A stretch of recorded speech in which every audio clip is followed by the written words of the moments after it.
I really don't feel worthy of this press conference. I didn't run very well. I didn't jump very well.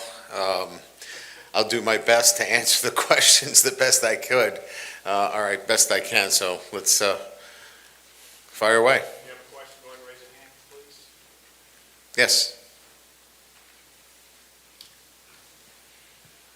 We've had a chance to see Jayden, and he looks like obviously he looks like an NFL-ready prospect. What's the one thing that he needs to do or work on, perhaps, if he wants to be able to succeed at the next level? Well, look, I think the NFL is all about, making that next step, that transition. It's there's no longer the other piece, the academics. It's a full-time job. So, you've got to be able to flip the switch now and, commit yourself, which he has done here. He's treated himself like a pro in a sense of his commitment. But now you've got to be able to switch yourself to, 100% focused on a job. And sometimes that's a bit of a transition. You're on your own now, and it's 100% focused on a job. In terms of the athletic ability, in terms of his ability to master the skill set of playing quarterback, I think we saw today he's 210 pounds. He's put on weight. I think he's going to do just fine when it comes to the skill set and the athleticism. It's just making that natural transition into an NFL locker room. Hey, Coach. Brett Martel with AP. Quick NIL question. Do you think that it's making it, and I realize Thomas and Neighbors are exceptions here, but is it helping coaches or programs in any way retain underclassmen who might otherwise have been inclined to declare earlier? Well, I think there's a wide variance there. You bring up Malik Neighbors and Brian Thomas. Those guys are first-round draft picks, right? So you're talking about signing bonuses that are, upwards of $15 million. NIL is not going to, keep you in school for that. But I think it can influence those guys that are on the fence relative to, are you a fourth or a fifth round draft pick or even free agents? NIL can certainly, I think, make a difference there. So yes, in answering your question, I think NIL has helped lessen the burden of deciding, hey, I need to go to the NFL. I need to make money because NIL is helping me and making it easier for me to be a student athlete. So, Coach, there are obviously the guys that are going to be the first-round talents, but what do you have to say about guys like Omar Speights and Mekhi Wingo who helped their draft stock today and kind of what preparations and how they've improved? Yeah, that's what pro days are for, right? I mean, these are the opportunities to not only use the film that you have, but, to back it up with the athleticism. They both had great days. Mekhi was great, obviously, in the shuttle, and, his short field quickness is obviously one of the things that you see on film, and now, back that up with the skill. Omar ran extremely well. I thought all the guys tested extremely well today. I think Charles had a hamstring issue, which limited him in some of the position work, but across the board, I thought the guys did a great job. They were in great shape. They've trained real hard. This is important to them. We want our guys to graduate. We want them to do well in school, and then now this is the other part of it, and that they were very well prepared. Coach, Jayden kind of proved himself on the field last season. Do you think that there's anything that can boost him even more than what he's already at? I mean, he's had all the accolades and everything else. Can he do anything more?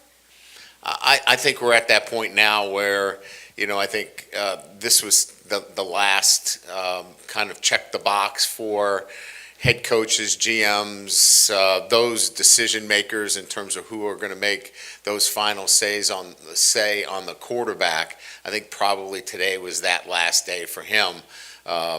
He'll continue to work out. He'll continue probably to have interviews along the way, but I think that the haze in the barn, so to speak, as it relates to the evaluation process of Jayden Daniels. I think he left no stone unturned today with the performance that he had today throwing the football. Coach, right down here. You mentioned a lot of times during the season what Mackay brought to this locker room. Can you expound upon it a little bit more and just what, NFL GMs can expect, what they're going to get, not only on the field, but inside that locker room? Yeah, so look, I mean, the National Football League is looking for contributors on the field and guys that they can trust in the locker room that are going to represent their franchise in the right way. Obviously, you know what he did. He wore number 18, which is emblematic of a leader both in the locker room and, in our community. And certainly they're going to get that kind of guy. So, when you're drafting and you know that you've got a guy that can help you on the field and is going to represent your organization in the community and be respected in the locker room, that's an easier guy to advocate for when you're talking about, do we take him in the, this round or that round? And so that definitely helps your draft status. Ryan, down here, Malik's numbers today really spoke to his explosiveness. In what ways does that separate him as a receiver? Well, look, I mean, we can talk about numbers and all the things that are important, but, physicality and the ability to separate from great players on both sides of the ball, there has to be something that you look for. And when you watch film, you see him separate from great players in the SEC. Today, you saw a 42-inch vertical, and then you see 4.3, and you go, okay, I get it. This ability to separate on the field is now backed up by the physical prowess that we see with a 42-inch vertical and a 4.3. So I think what it does is it validates what you see on film is that it's backed up with great physical traits. And I think what it does more than anything else is it shows that he can separate with the ball in his hands. He can be explosive after the catch. And now again, I think it comes down to, who's the kind of guy that you want to get the ball in their hands. And, I've seen him. I'm certainly going to advocate on his behalf. I don't think there's a better receiver in the country. Hey, Coach Riva here. Today was probably the biggest day in terms of numbers you guys have had at a pro day in your 3 years here. What do you think a day like today does for the program, guys on the current roster, just watching that, and then the future of the program as well? Yeah, I think there's a few levels. First of all, the one thing that you mentioned is, we had, a lot of national television here, the NFL Network, ESPN, obviously getting that kind of notoriety for LSU and for the football program. Certainly is, very good for, your program and how you move forward relative to the recruiting. And certainly for our young guys, they get a chance to see what it's like. It's a job interview in many ways, and how you need to prepare, for that job interview. And I think our guys did a great job preparing for that job interview today. So they get a chance to see that. And then I think finally, the entire country got a chance to see, elite players and what that looks like. And LSU has done a great job over the years of developing elite players. So I think on three levels, we got a chance to see that today. Coach, so Jaden Daniels, obviously, we know what kind of player he is, and he's putting himself in a position where he's at now, but just see what he was able to do today and just represent Greg, wear the number 3, and just pay tribute to him, which just kind of speaks volumes, I guess, as far as what kind of leader he is, what kind of teammate he is, right? Yeah, again, I think it goes to the kind of character that he is. He's thinking other-centered. He's thinking outside of just Jaden Daniels. He's thinking about one of his teammates that he holds in high regard. And that's the way he's been since he's gotten here. Whether it's, sharing the success that he's had, with, NIL, he took care of the team with headphones. I mean, it's just these little things that he does that maybe doesn't get appreciated, but he's always thinking about his teammates first.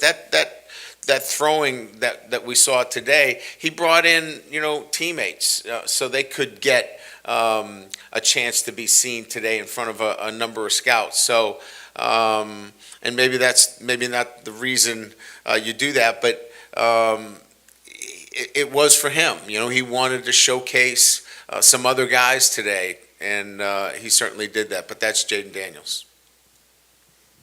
What questions have NFL teams had for you about Jaden, and what has your message been to them? You know, it's interesting. There's very few questions about he can't do this or he can't do that. I think it's more, will he slide? Will he get down? I think that's, and what I said to them is, look, you have a guy who's incredibly tough and competitive. No one more so than the guy that I saw get hit in the Alabama game and come back the next week out of the concussion protocol and set an NCAA record the next week. That to me speaks to his toughness, and he's a smart guy. He's figured this thing out. So that's been really the biggest question. It hasn't been anything about, you know, can he pick up the safety reads? Can he, you know, pick up blitz protections? Can he do those things? They see that on film. It's, Coach, will he protect himself? And I'm sure he will. Thank you.